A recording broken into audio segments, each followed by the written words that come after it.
Assalamualaikum warahmatullahi wabarakatuh. Waalaikumsalam warahmatullahi wabarakatuh. Alhamdulillah rabbil alamin. Wassalatu wassalamu ala nabiyyina Muhammad wa ala alihi wa sahbihi ajma'in. Amma ba'. Segala puji bagi Allah yang masih memberikan kita rahmat, hidayah dan kasih sayang juga pertolongannya sehingga kita masih bisa berkumpul di majelis yang sederhana ini. Dan juga salawat dan salam terus teriring kepada baginda Nabi Muhammad SAW selaku panutan dan idola setiap masa dan zaman, dan semoga tercurahlah salawat dan salam kepada beliau dan juga beserta sahabat-sahabatnya dan keluarganya. Pada kesempatan kali ini semoga kita yang berhadir di sini, juga orang tua kita, keluarga kita dan seluruh kaum muslimin dan muslimat dalam lindungan rahmat dan pertolongan Allah Subhanahu wa taala, dalam penjagaan Allah Subhanahu wa taala dari segala keburukan yang ada pada diri kita dan juga keburukan yang datang dari luar diri kita. Allah Subhanahu wa taala berfirman dalam Al-Qur'an, "Wa ma khalaqatul jinna wal insa illa liya'budun." Dan tidaklah aku ciptakan kaum jin dan kaum manusia kecuali hanya untuk menyembah kepadaku. Ibnu Abbas radhiyallahu anhu memberi tafsir ayat menyembah ini dengan kalimat liya'rifun, supaya mereka mengenal Allah. Artinya perintah menyembah Allah Subhanahu wa taala tidak akan tercukupi dengan hanya melaksanakan amal-amal zahiriyah tanpa ada pengenalan kepada Allah secara ilmu tauhid. Artinya orang-orang yang betul-betul menyembah kepada Allah adalah orang-orang yang betul mengenal Allah. Siapalah hamba-hamba yang Allah pilih menjadi hambanya? Hanya orang-orang yang betul-betul mengenal Allah secara ma'rifat. Jadi ayat yang Allah sebutkan wa ma khalaqatul jinna wal insa illa liya'budun, para ahli tafsir mengatakan hamba-hamba Allah yang dimaksud di sini, perintah untuk menyembah Allah yang dimaksud di sini hakikatnya adalah liya'rifunallah, supaya mereka betul-betul mengenal siapa Allah itu. Karena tidaklah betul ibadah seseorang, menyembah seseorang kepada Allah kalau dia belum kenal siapa Allah Subhanahu wa taala. Sebanyak apapun ibadahnya yang telah dia lakukan semasa hidup, kalaulah belum betul pengenalannya kepada Allah, siapa Tuhan yang disembahnya, bagaimana Tuhan yang disembahnya, sungguh ibadahnya masih hukum sia-sia. Maka alangkah ruginya kalau seseorang sebelum wafatnya, seseorang hampir sampai kepada umur tuanya tidak mengenal siapa sebenarnya yang dia sembah. Artinya bagaimana? Ketika orang bertanya kepada dia siapa yang kau sembah, dia hanya bisa mendefinisikan Tuhan yang disembah dengan satu kalimat, Allah, itu saja. Siapa yang kau sembah, dia cuma bisa menjawab dengan kalimat Allah. Dan ketika ditanya siapa itu Allah, dia cuma membalikkan perkataan tersebut dengan berkata, Tuhanku. Bertahun-tahun dia mengaku Islam, mengaku beriman, dan ruku sujud berkali-kali selama hidup. Tapi sebenarnya dia cuma bisa mengatakan kalau Tuhannya itu Allah. Dan ketika ditanya Allah, dia membalikkan perkataan dengan menyebut Tuhanku. Kalau dia betul-betul mengenal Allah Subhanahu wa taala, dia akan menyebutkan, mendefinisikan siapa Tuhan yang dia sembah seperti yang Allah isyaratkan dalam Al-Quran. Karena pengenalan kepada Allah itu bukan sekedar mengucap dengan sebutan siapa namanya. Seperti orang yang berkata bahwa si A itu bernama, contohnya si A itu bernama si Ahmad. Tapi ketika ditanya siapa itu si Ahmad, bagi orang yang mengenal si Ahmad, dia akan berkata si Ahmad itu adalah seorang yang berjualan di toko ini, bersifat seperti ini, kalau dia tidur seperti ini, kalau dia bergaul seperti ini, kalau dia marah seperti ini, kalau dia bersosial seperti ini. Jawaban seperti ini berarti dia betul mengenal siapa si Ahmad.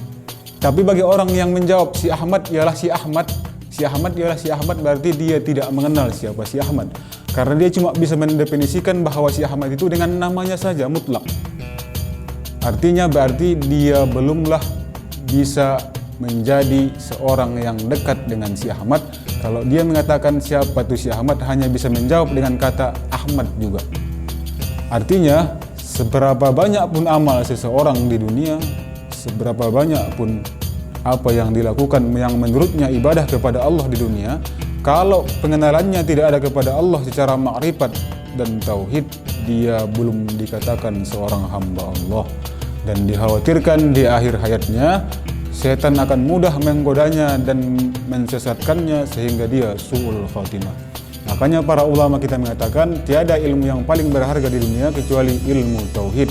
Karena dengan ilmu tauhidlah benar amal ibadah seseorang, hidup seseorang, tujuan hidup seseorang, apapun masa dan keadaan yang dilaluinya, dia akan tetap pada jalan yang lurus dalam kalimat Shiratal Mustaqim. Yang dimaksud jalan yang lurus di sini adalah jalan yang dimana seseorang mau sehancur-hancurnya zaman, mau serusak-rusaknya akhlak manusia, kalau dia mengenal Allah Subhanahu wa taala, dialah termasuk orang-orang yang selamat. Karena dia tidak terhijab dengan buruknya dunia, dia tidak tertipu dengan apa yang membuat godaan-godaan kepada matanya dan dirinya. Kemudian ulama menjelaskan bagaimana cara supaya mengenal Allah Subhanahu wa taala. Bagaimana supaya kita bisa mengenal Allah Subhanahu wa taala? Maka Allah memberi tuntunan dalam Al-Qur'an, dan Nabi Muhammad SAW menjelaskan Al-Qur'an tersebut dengan hadis-hadisnya. Artinya, apa guna hadis? Hadis itu gunanya salah satunya menjelaskan Al-Qur'an. Kita tak akan mampu memahami Al-Qur'an seutuhnya kecuali tidak dibantu dengan hadis-hadis Nabi Muhammad SAW. Contohnya, hal yang paling rendah untuk mengenal Allah, ingatlah konsep man arafa nafsah faqad arafa rabbah. Siapa yang mengenal dirinya, maka dia akan mengenal Tuhannya. Dalam zahir kata, ini konsep yang tinggi bagi sebagian orang karena ini konsep tasawuf. Tapi bagi orang yang mengerti dengan bertafakur terhadap kalimat ini termasuk konsep yang bisa digunakan dalam kalangan rendah, menengah, dan atas. Contoh dalam kalangan bawah, contohnya begini. Kalau aku kenal diriku, aku mengenal Tuhanku. Oke, akan ku coba mengenal siapa diriku. Ingat siapa dirimu? Oh, aku lahir dalam keadaan tidak bisa apa-apa. Aku lahir dalam keadaan tidak bisa berkata-kata, tidak bisa menentukan ini baik, ini buruk. Sampai aku dewasa, aku tahu ini baik, ini buruk, aku bisa berkata-kata, aku bisa mendengar. Sampai saat itu, oh rupanya Allah sudah sebanyak itu memberikanku anugerah. Setelah dewasa kau ingat lagi. Setelah dewasa yang kau ingat tidak ada selain dosa-dosamu. Dan di antara dosa-dosa itu hanya ada satu istilah kalau kau bisa menyadari. Di antara dosa-dosamu setelah kau dewasa cuma ada salah satu istilah, bukan taubat tapi kelalaian, kelalaian dan lalai terhadap semua dosa-dosamu. Kalaulah ini berlanjut terus-menerus tanpa kau berpikir seperti saat ini, kau tak akan bisa mengenal dirimu yang pendosa. Ketika kau saat ini mengenal dirimu sebagai seorang pendosa, saat ini juga kau mengenal Allah Subhanahu wa taala sebagai seorang yang sangat pengampun. Dengan mengenal diriku yang banyak dosa, aku bisa mengenal Tuhanku yang Maha Pengampun. Dari mana jalannya? Karena pada sampai saat ini aku belum dihukum Allah karena masih diizinkan untuk bertaubat. Tanganku belum Allah cabut karena seringnya mengambil hak orang karena Allah Maha Pengampun. Mulutku belum Allah bikin bisu, walaupun banyak ucapan-ucapan yang lain dari mulutku, hina-hinaan kepada orang, perkataan dusta, Allah masih mengampuni mulutku. Berarti aku mengenal Tuhanku yang Maha Pengampun. Gara-gara kau mengenal dirimu dalam satu sisi, kau mengenal Allah dalam satu sisi. Yang kedua, sejak aku kecil, dalam kandungan ibuku, aku sudah Allah kasih rezeki. Tanpa aku minta, tanpa aku bekerja, Allah sudah memberi makanku dengan air ketuban ibuku. Sehingga aku bisa sehat dalam janin. Setelah aku lahir, aku disuapi ibuku tanpa aku mengatakan aku lapar. Sampai saat ini aku masih dalam keadaan perut kenyang, tidak butuh sesuatu apapun terhadap rezeki yang kuinginkan. Artinya apa? Karena engkau merasa engkau telah diberi segala sesuatu yang berkaitan dengan perutmu, yakinlah engkau bahwa Allah itu Maha Pemberi rezeki. Tidak engkau meminta sejak engkau dijanin, Allah terus-terusan memberimu rezeki. Tidak engkau meminta sesuatu pun yang engkau minta, padahal Allah sudah memberikanmu yang lebih baik dari itu. Dulu banyak doaku di waktu SD, banyak doaku di waktu SMP. Pada saat itu mungkin belum kurasakan bahwa Allah memberikanku hal tersebut atas jawaban doaku. Tapi setelah ku ingat-ingat sekarang di umurku yang sekarang ini, semua doa-doaku yang kupanjatkan ketika SD, semua permintaan yang kuminta kepada ayah dan ibuku sudah diberikan Allah. Pada saat aku telah lupa dengan doaku, Allah belum lupa dan Dia masih memberikanku apa yang kuminta yang telah kulupakan tersebut. Nyatalah bahwa saya ini adalah seorang sampah, namun tetap merasa bahagia di dunia dan lalai. Tapi Allah tetap memberikan kasih sayang kepada seorang yang betul-betul telah berkurang ajar kepadanya. Dari pengenalan dirimu yang seperti ini, timbullah bahwa tiada Tuhan dalam hatimu selain Allah. Tiada yang menyayangi selain Allah, tiada yang memaafkan selain Allah, tiada yang mengampuni selain Allah, tiada yang memberikanmu sesuatu selain Allah. Dengan mengenal dirimu setapak demi setapak, mulailah pengenalanmu kepada Allah Subhanahu wa Ta'ala. Siapa Tuhan yang kau sembah? Siapa yang menjadikanmu? Siapa sebenarnya yang selama ini menjagamu? Itu baru tahapan yang paling rendah. Bagaimana dengan tahapan yang paling tinggi? Sungguh tidak bisa dibayangkan. Ini saja masih tahapan yang paling rendah. Bagaimana dengan tahapan yang pertengahan? Bagaimana tahapan yang di atasnya? Bagaimana tahapan yang di atasnya? Sampailah pengenalan makrifat itu Allah berikan secara hakul yakin, istilah dalam Al-Quran. Ada istilah ilmul yakin dalam Al-Quran, ada istilah ainul yakin dalam Al-Quran, ada istilah hakul yakin. Di mana beda hal yang tiga tersebut? Tiga hal tersebut sebenarnya cuma beda tingkatan pengenalan. Ilmu yakin masih secara ilmu. Contohnya begini, saya melihat siaran hewan-hewan di TV, kulihat seekor ular mematok seekor mangsanya misalnya. Dari penglihatan yang saya lihat dari TV, saya tahu bahwa ular itu berbahaya. Pada tingkatan ini, pengenalanku terhadap ular adalah ilmu yakin. Ketika aku berjalan ke kebun binatang, kusaksikan tanpa perantara bahwa memang ada ular dan bisa memakan mangsanya, maka naiklah tingkatan pengenalanku terhadap ular tersebut menjadi taraf hakul yakin. Aku tak akan ragu lagi. Seandainya ada 10 orang yang mengatakan bahwa ular itu tak berbahaya, aku tak akan percaya lagi karena udah kusaksikan dengan mataku. Kalaulah seandainya aku dipatok ular dan kurasakan begitu sangat sakitnya, naiklah tarafnya kepada ainul yakin. Seandainya seluruh dunia ini mengatakan ular itu tidak berbahaya, aku tak akan percaya lagi karena keyakinanku terhadap ular tersebut berbahaya sudah kurasakan dengan patokannya pada badanku. Begitulah iman itu kepada Allah. Kalau masih taraf ilmu yakin, itu masih iman yang paling bawah.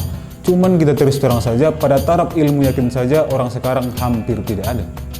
Bagaimana dengan taraf hakul yakin? Bagaimana dengan taraf ainul yakin yang bisa dia menyaksikan Allah Subhanahu wa Ta'ala dengan pandangan mata hatinya? Inilah iman-iman para sahabat, sehingga seandainya pun orang itu dicincang seperti cincangan ikan es ataupun dimutilasi, iman mereka tetap teguh kepada Allah karena mereka pada martabat ainul yakin, tiada keraguan walau seujung jarum pun. Makanya sahabat Bilal bin Rabah ketika dihukum diterik panas matahari di padang pasir berhari-hari, ditimbakan batu yang sangat besar ke dadanya, dicambuk dengan cambukan yang sangat keras, tidak diberi minum selama berjam-jam, untuk dipaksa keluar dari agama Islam, dia tetap kokoh mengatakan ahadun ahad. Tetaplah Tuhanku yang Maha Esa lagi Maha tersendiri. Inilah contoh iman para sahabat. Bahkan adalah salah satu sahabat yang ketika dia ingin dioperasi kakinya, dia mengatakan, aku ingin kau ambil kakiku ini ketika aku sholat. Kenapa rupanya? Karena dia ketika bertemu dengan Allah Subhanahu wa Ta'ala, tiada rasa sakit pun rasanya walaupun kakinya dipotong. Dibuktikan oleh seorang dokter yang dibilang tersebut, oke, silahkan wahai saya, engkau sholat. Maka seorang ulama ini sholat langsung. Ketika dia sholat dan ketika dia duduk, maka dokter tersebut memotong kakinya. Karena memang pada saat tersebut kakinya lagi sakit, tiada obat lagi kecuali diamputansi. Ketika dipotong, diobati, diperban, setelah dia salam, dia bertanya, apakah aku sudah selesai dioperasi? sampai perkara yang sebesar itu tidak bisa dirasakannya ketika dia berjumpa dengan Tuhannya dalam sholat. Dan masih banyak lagi contoh-contoh yang seperti itu. Semoga kita bisa mengambil manfaat, semua kita bisa terus berusaha mengenal siapa ya Tuhan yang kita sembah, siapa Tuhan sebenarnya yang menjadikan kita, yang terus-terusan memaafkan kita, mengampuni kita, terus-terusan mengampuni kesalahan kita.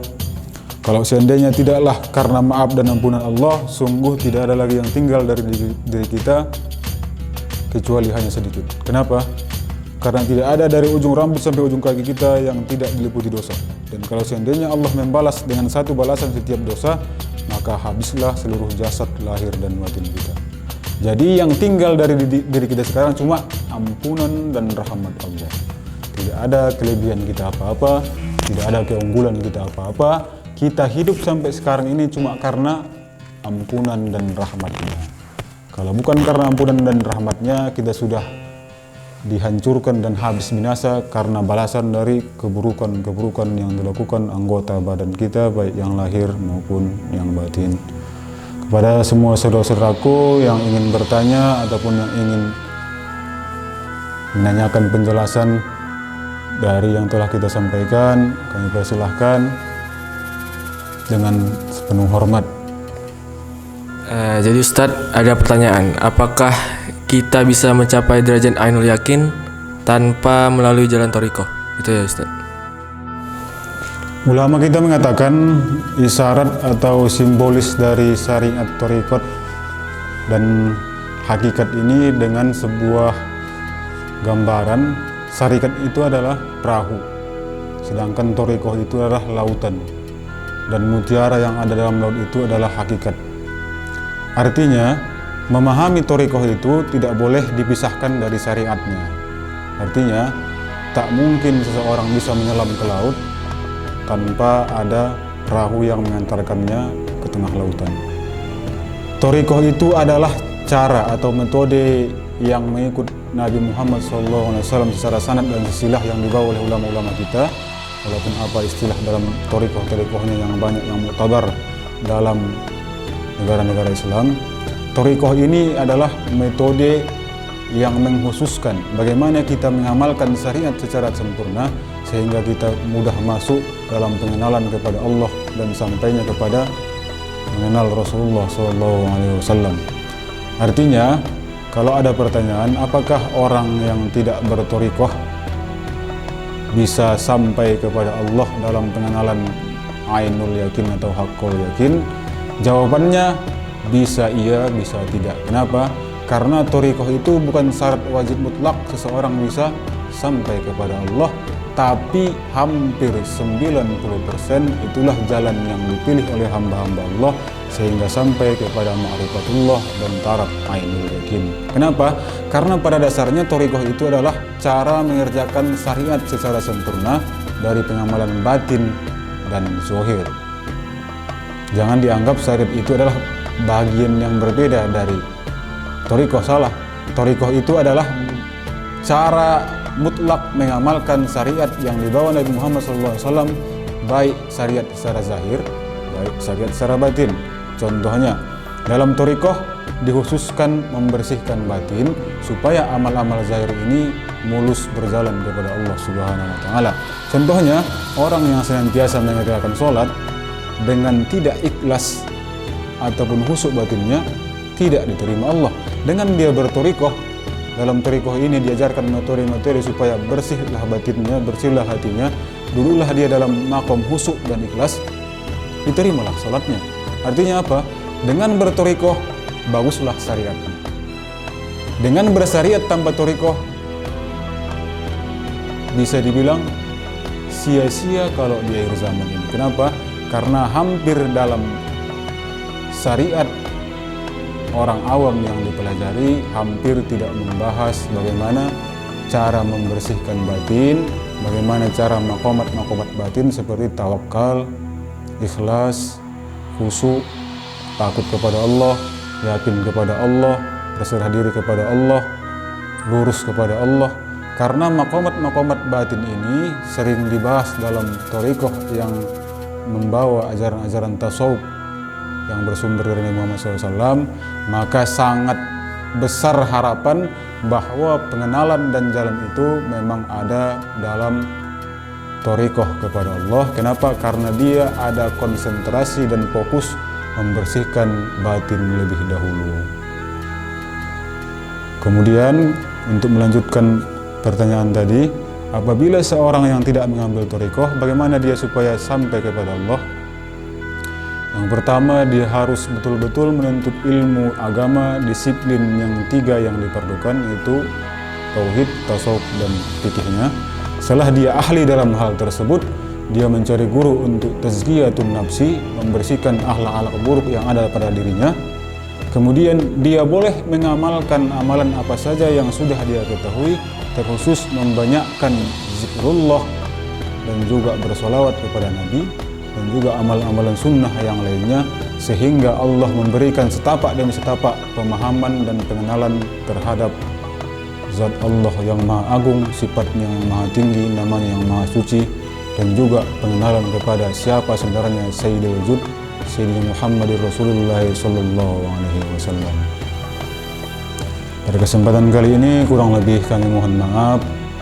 Wabillahi taufiq wal hidayah, dan kami tidak memohon kepada Allah petunjuk dalam setiap masa dan saat, ampunan dan rahmatnya di dunia dan di akhirat kepada kita semua, kepada kedua orang tua kita, seluruh keluarga kita, seluruh saudara-saudara kita, seluruh teman-teman kita, sahabat karib kita, orang-orang yang pernah berbuat baik kepada kita, dan kepada seluruh kaum muslimin dan muslimat, dan kepada semua umat Nabi Muhammad SAW, baik yang hidup dan yang meninggal, yang di barat dan yang timur.